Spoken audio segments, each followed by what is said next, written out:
नमस्कार, मैं Devika नाडिक शिक्षांगन education initiative से। आपको मेरा चैनल पसंद हो तो जरूर लाइक कीजिए और सब्सक्राइब कीजिए और ज्यादा से ज्यादा लोगों तक शेयर कीजिए। हम बात कर रहे हैं इस पूरी श्रृंखला में नेशनल एजुकेशन पॉलिसी 2020 की, और ये तीसरी कड़ी है जिसमें हम बात करने वाले हैं कि इस नेशनल एजुकेशन पॉलिसी में इंटरडिसिप्लिनरी थिंकिंग, मतलब सारे विषयों को एकाग्र करके किस तरह से सोच हम बच्चों की पनपा सकते हैं उसकी बात करेंगे। और एक्सपीरियंशियल लर्निंग, जिसका कि मतलब है अनुभवात्मक शिक्षण प्रणाली को किस तरह से हम अपनी कक्षाओं में लाएं। जैसे कि पहले भी बोला है, ये वाला जो एक कड़ी है, ये वाली इसके ऊपर हम ध्यान देंगे खाली शिक्षण प्रणाली की तरफ। तो उसमें क्या कहा है, कॉम्पिटेंसी बेस्ड टीचिंग, मतलब जो क्षमताएं हैं उसके ऊपर ध्यान दें। इंटीग्रेशन ऑफ सब्जेक्ट, जिसके ऊपर आज हम एक एग्जाम्पल देंगे इंटरडिसिप्लिनरी टीचिंग की। किसी भी विषय को अलग करके ना पढ़ाएं। मल्टीलिंगुअल टीचिंग, बहुभाषीय शिक्षण पद्धति।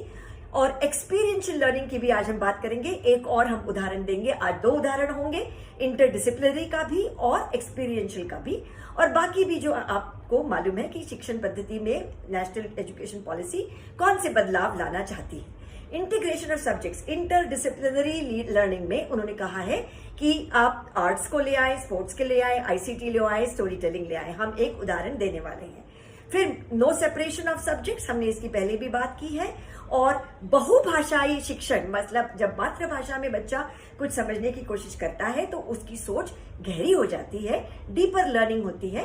और कोलैबोरेटिव लर्निंग, मतलब सबको एक समूह में बिठाकर सिखाना। उसी की तरह से ये दुनिया आगे बढ़ती है। हम सब कोई अकेले नहीं रह पाते, हम एक समूह में हैं, तभी तो खुश है और तभी तो समृद्ध है। तो वो सब नेशनल एजुकेशन पॉलिसी में लाया है। हम एक्सपीरियंशियल लर्निंग की भी आज एक उदाहरण के साथ बात करने वाले हैं। पहली बात हम करेंगे, या पहला उदाहरण आज का ये है कि भाई इंटरडिसिप्लिनरी थिंकिंग और एक्सपीरियंशियल लर्निंग में कहा क्या है।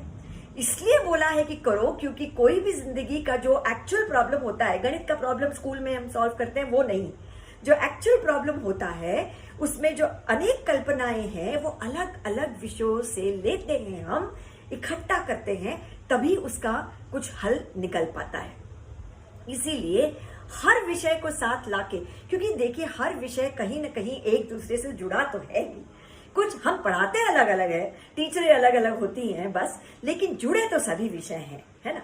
तो उसी को, उस जोड़ को हम किस तरह से उसका विस्तार करें अपनी कक्षा में, इसके ऊपर पॉलिसी जोर देती है। क्योंकि जो समस्या का समाधान करने की क्षमता है, प्रॉब्लम सॉल्विंग, या निर्णय लेने की क्षमता है, डिसीजन मेकिंग, ये सब जो क्षमताएं, कॉम्पिटेंसीज हमें बच्चों में लानी है, वो सारे विषयों को साथ में लेके ही हम ला पाते हैं। क्रिटिकल थिंकिंग जो है, जो कि रचनात्मक थिंकिंग एक है। रिकॉग्निशन ऑफ बायस जो बोला है, मतलब जो पक्षपात को पहचानो, है ना, उससे दूर रहो। या एथिकल कंसर्न, जो नैतिक कुछ हमारी जिम्मेदारियां हैं ना, जो जिंदगी की तरफ, अपने दुनिया की तरफ, अपने देश की तरफ, उन सब को एक्चुअली ये policy document is so beautiful. It calls everything out, it is all mentioned right there. मगर सवाल ये है कि हम इसको अपनी कक्षा में कैसे लाएं। तो ये एक उदाहरण मैं आपके सामने पेश कर रही हूं कि इंटरडिसिप्लिनरी थिंकिंग, कुछ भी आप पढ़ाएं। मैंने एक साधारण सा विषय लिया है जो कि एक्चुअली ज्योग्राफी में भी आता है, और मतलब पृथ्वी के शास्त्र में भी आता है, ज्योग्राफी में, और साइंस में भी आता है, विज्ञान में भी आता है। रॉक्स एंड मिनरल्स, ये एक विषय कुछ मिडिल स्कूल में, मध्यम स्तर के लेवल के बच्चों, जो मिडिल स्कूल का जो एक लेवल होता है 6th या 8th तक के, इसमें ये एक विषय आता है। अब मान लीजिए मुझे बहुत से विषय इसमें लाने हैं, तो मैं क्या करूंगी। जैसे स्टोन एज की एक हिस्ट्री है, वी हिस्ट्री ले आते हैं। रॉक केव्स है, हाँ, हमारे अपने भीमबेटका है मध्य प्रदेश में, अजंता एलोरा है महाराष्ट्र में, स्टोन हेंज है इंग्लैंड में। तो वो वहां हम हिस्ट्री ला रहे हैं रॉक्स एंड मिनरल्स में। बहुत जो आदि मानव था या उसके भी पहले, मतलब जो प्री हिस्टोरिक, हम गिनती कहाँ जानते थे, हम 1 2 3 4 तो जानते नहीं थे, तो पत्थरों को लेकर हम काउंट करते थे, उसकी बात हो सकती है। या जो ज्योग्राफी है, हाँ, ज्योग्राफी में भी बात हो सकती है। ये तो खैर ज्योग्राफी का ही विषय है, रॉक्स एंड मिनरल्स, लेकिन मिनरल्स एंड प्रेशियस जेम्स, मतलब जो जेवरात होते हैं, उनकी बात हो सकती है। और कुछ पत्थर है जो नदियां काट देती हैं, जैसे कैनियंस बन जाते हैं, उसकी बात हो सकती है। फिर स्टैलेक्टाइट्स, स्टैलेग्माइट्स जो बहुत खूबसूरत है, उसकी बात हो सकती है। स्लेट और उसकी ब्यूटी, तो बहुत से ऐसे पत्थर हैं ज्योग्राफी में जिसकी की बात यहाँ पे हो सकती है, और विषय भी उसी का है। भाषा, कोई भी भाषा आप पढ़ा रहे हो और आप कहीं भी हो इस देश में, उस भाषा में भी कहीं ना कहीं इनका हम उपयोग करते हैं। अंग्रेजी भाषा को ले ले तो you are a rock star बोलते हैं हम, डोंट रॉक द बोट, मतलब नाव मत हिलाओ, बात मत बिगड़ाओ, है ना। You are a gem of a girl, क्या तुम बिल्कुल नगीना हो, you know, you are a diamond of my heart, मेरे दिल का हीरा हो। सो ये सब बातें हम अपनी भाषा में भी लाते हैं। और जब टेम्पल के बहुत खूबसूरत कार्विंग्स हम अपने देश में देखते हैं या और कहीं भी देखते हैं तो हम इसको कहते हैं it is poetry in stone, क्योंकि ऐसा लगता है कि किसी कवि ने इसको रचा हुआ है इन मूर्तियों को, ना। हिंदी में भी बहुत है, मेनी इडियम्स एंड फ्रेजेस, ईंट का जवाब पत्थर से देना, पत्थर का कलेजा, पत्थर की लकीर, इन सब चीजों को हम, ये जब विषय हम हैंडल कर रहे हैं रॉक्स एंड मिनरल्स का, तो हम इसमें इसको इंटीग्रेट कर सकते हैं। इकोनॉमिक्स में क्या करें, वेइंग स्टोन्स होते हैं भाई, बाजार में वेइंग स्टोन्स होते हैं, आजकल वैसे वो पत्थर के नहीं मिलते, पर पूरे पहले ये पत्थर के ही हुआ करते थे। फिर जब कुछ लैंडस्केपिंग होता है गार्डनिंग का, तो हम अलग अलग रंगों के खूबसूरत पत्थरों का इस्तेमाल करते हैं इकोनॉमिक। और ज्वेलरी मेकिंग में भी ये आता है, क्योंकि यहाँ पे भी इकोनॉमिक्स है, तो इस तरह से हमने इकोनॉमिक्स भी ले लिया। रिक्रिएशन, स्पोर्ट्स, गेम्स, यहाँ पे कैसे हम इसको ले आए। रॉक क्लाइंबिंग आजकल बड़ा एक खूबसूरत हॉबी है, अच्छी फिल्में भी बनी है और लोग रॉक क्लाइंबिंग शौक से करते हैं। या सिंपल गेम्स हमने भी तो खेले हैं बचपन में पत्थरों के साथ, उसके बारे में बात हो सकती।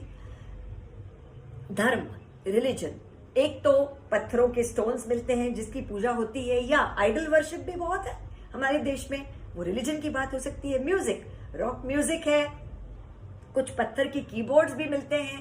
फिर टूरिज्म है, कहीं मोनोलिथ्स में चले जाओ, टेम्पल कार्विंग्स देखो और ये वापस हिस्ट्री में चला आता है ना। तो इस तरह से इंटरडिसिप्लिनरी हम तो साथ में ले आए बहुत से विषयों को, है ना।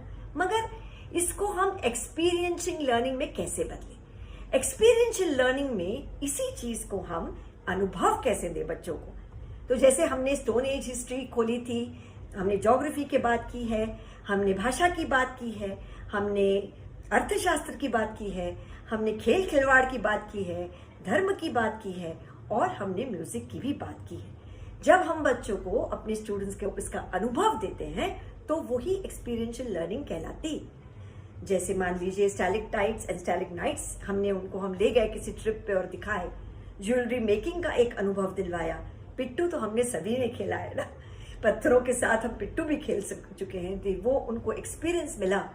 ये लेह लद्दाख में या कहीं पे भी आप बुद्धिज्म की एरिया में चले जाएं तो इस तरह से पत्थर रचते हैं जिसको प्रेयर स्टोन्स कहते हैं। जब भी हम बच्चों को इन चीजों का अनुभव देते हैं फील्ड ट्रिप्स के द्वारा, एक्सकर्शंस के द्वारा, इसी को तो एक अनुभवात्मक शिक्षण प्रणाली कहते हैं, एक्सपीरियंशियल लर्निंग। और क्या है। और इकोनॉमिक्स में भी ये रॉक केव्स को था, अगर मैंने यहाँ पे स्टोन हेंज लिया हुआ है, जब भी हम बच्चों को ले जाएं किसी भी एक्सकर्शन पे, सहल पे, तो उसको हम एक्सपीरियंशियल लर्निंग, और उससे उन्होंने क्या सीखा वो जब लिखे तो वो साइकिल कंप्लीट हो जाती है।